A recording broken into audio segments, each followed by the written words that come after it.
Hi, I'm Tanya. Welcome back to the Midnight Creek today. We're stepping into a place steeped in history, drama, and, well, quite a few unsettling tales. We're talking about the Bristol Old Vic, the oldest continually operating theatre in the English-speaking world. Built between 1764 and 1766. I mean, just think about that time frame. Centuries of performances, triumphs, tragedies. It's almost begging for a haunting, isn't it? If you like our content, please subscribe. Honestly, Tanya, when you put it like that, it's less a question of if it's haunted and more a question of how many spirits are lingering. Imagine all that human emotion, all those intense performances, just soaking into the very fabric of the building over 250 years. It's like a sponge for residual energy. Exactly, Mark. And that's what always draws me into theater hauntings. It's not just a random house, it's a place where passion, fear, joy, sorrow, they're all amplified. The Bristol Old Vic, with its incredible history, must just be buzzing with that kind of energy. I get goosebumps just thinking about it. Absolutely, Sarah.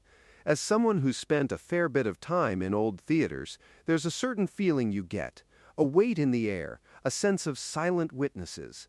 The Bristol Old Vic, particularly, has that deep, resonant history.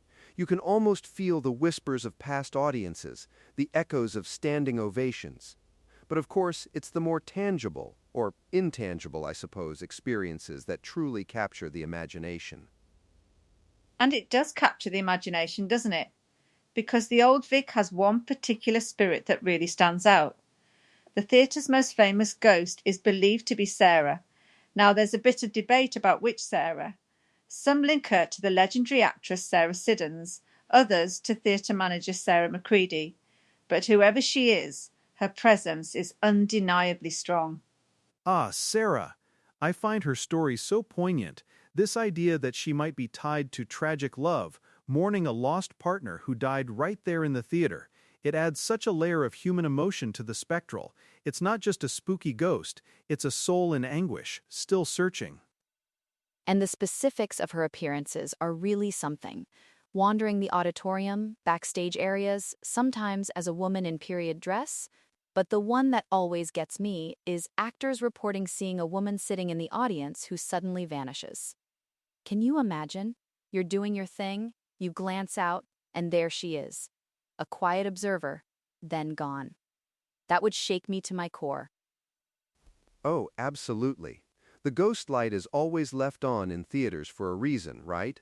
Partially safety, but also, it's believed, to keep the ghosts company, to let them know they're still part of the show. But Sarah, she doesn't seem to need a ghost light to make her presence known. And the disembodied female voice, I've heard stories from other theaters, but to hear Get Out when you're alone, that's a whole other level of personal interaction. It's chilling, isn't it? It suggests a strong, perhaps possessive attachment to the space. Whether she's guarding it or simply reliving her own experiences, that direct command is quite powerful. Do you think it's Sarah Siddons, perhaps, still critiquing performances or demanding her space? I lean towards Sarah Macready, the manager. The idea of tragic love just resonates more with a manager who might have had a deeper, more personal investment in the theater itself, beyond just performing there. And the Get Out could be her still running the place, even in spirit. That's a good point, Mark. A manager's connection would be to the whole operation, not just the stage. Though Siddons was famously demanding, so I can see her telling people to get out if she didn't approve of their acting. Either way, it's a forceful presence. It makes you wonder what unfinished business she has that keeps her bound to the Old Vic. And that's the real question, isn't it? Is it grief, a sense of duty, or simply a deep love for the theater that keeps her there?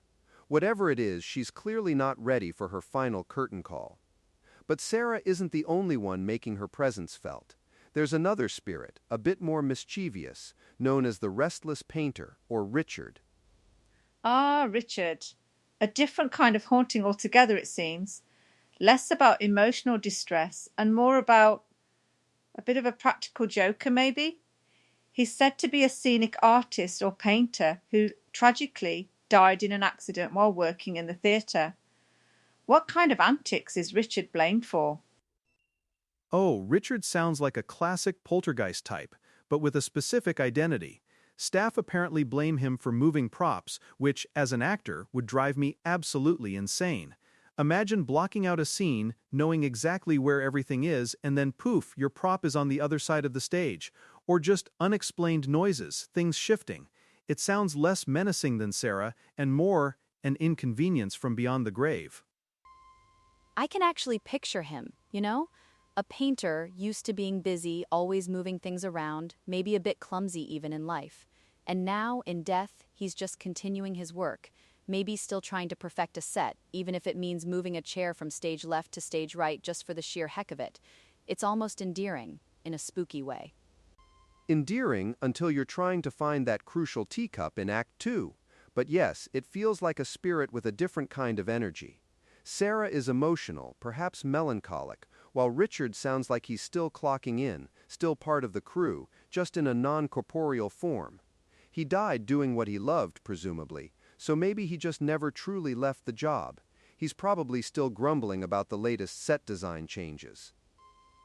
I love that image, Andrew, of him still critiquing the current designers.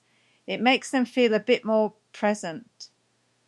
But beyond Sarah and Richard, the Bristol Old Vic seems to be a hotbed of general paranormal activity. What are some of the other things actors and staff have reported over the years?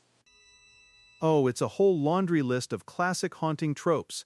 Lights switching off on their own, banging sounds coming from empty rooms. I mean, empty rooms, when you're alone in a vast, old theater, those banging sounds must just reverberate right through you. It's not just a subtle chill, it's auditory proof something is there. And the feeling of being watched backstage, that's the one that always gets to me. It's not just a visual or auditory thing, it's a primal gut feeling. That sense that you're not alone even when you logically know you should be. Especially in the wings where you're waiting for your cue, your adrenaline is already high. Add an unseen observer and that's just a recipe for a heart attack. It makes perfect sense, too. Backstage is often a maze of dark corridors, old props, costumes hanging like silent figures. It's a liminal space between the real world and the world of the play. And the fact that people refuse to walk alone at night because of the eerie atmosphere, that's not just one person's imagination. That's a collective, sustained feeling. It speaks volumes about the pervasive nature of these hauntings. It certainly does, and it leads to this fascinating paradox. Some performers have admitted they felt safer on stage in front of an audience than alone in the wings. What does that tell us about the energy and atmosphere of the theatre? That's such a powerful statement, isn't it? It suggests that the energy of a live audience, the focus of the performance, acts almost like a shield.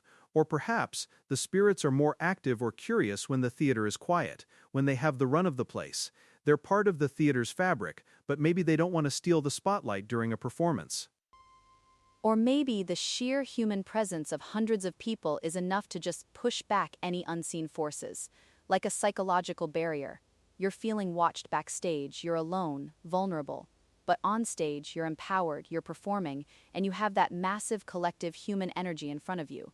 It's an interesting distinction between a perceived threat and a reassuring presence.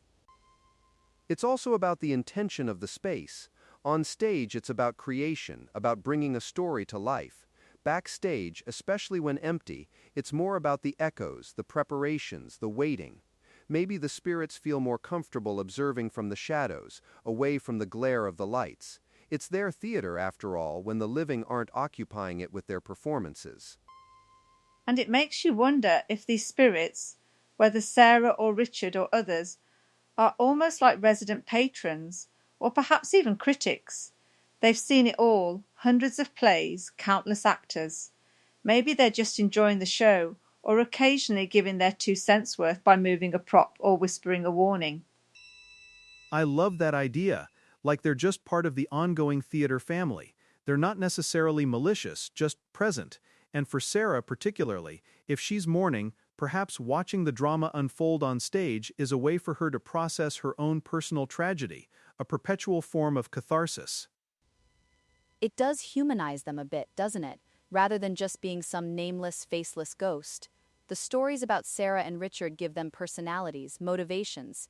Even if we can't fully explain the phenomena, giving them a backstory helps us connect with the idea of lingering spirits. And that's the power of these legends, isn't it? They become part of the theater's own narrative, another layer to its rich tapestry. Actors performing there aren't just stepping onto a stage, they're stepping into a living, breathing history, shared with those who came before, seen and unseen. Absolutely. It really makes you appreciate the depth of history some of these venues hold. It's not just bricks and mortar, it's memories, emotions, and perhaps the very essence of human life, continuing on in a different form. The Bristol Old Vic isn't just a theatre, it's a living museum of the spectral. And it makes you want to visit, doesn't it? Not just for the incredible plays, but for that chance encounter, that little whisper, that subtle shift, to feel that history, that lingering presence. It adds a whole new dimension to the theatrical experience. I'd definitely go, maybe with a full battery on my phone to record anything, well, just for safety. But I'd be more interested in the subtle stuff, not the grand, dramatic haunting, but the little things that make you double take, the unexplained chill, the feeling of a brush against your arm. And that's often where the truest hauntings lie, isn't it? In those quiet, unassuming moments. The Bristol Old Vic, with its centuries of stories, offers both the dramatic and the subtle. It truly is a stage where the past and present converge in the most remarkable ways. It certainly sounds like it, and it's a testament to the enduring power of theatre itself. So, if you ever find yourself in Bristol, definitely catch a show at the Old Vic. But maybe, just maybe, keep an eye out for a woman in period dress in the audience, or listen carefully for a subtle shift backstage, because after more than 250 years of performances, it seems the Bristol Old Vic still has a cast that refuses to take their final bow. Until next time, stay curious and stay afraid.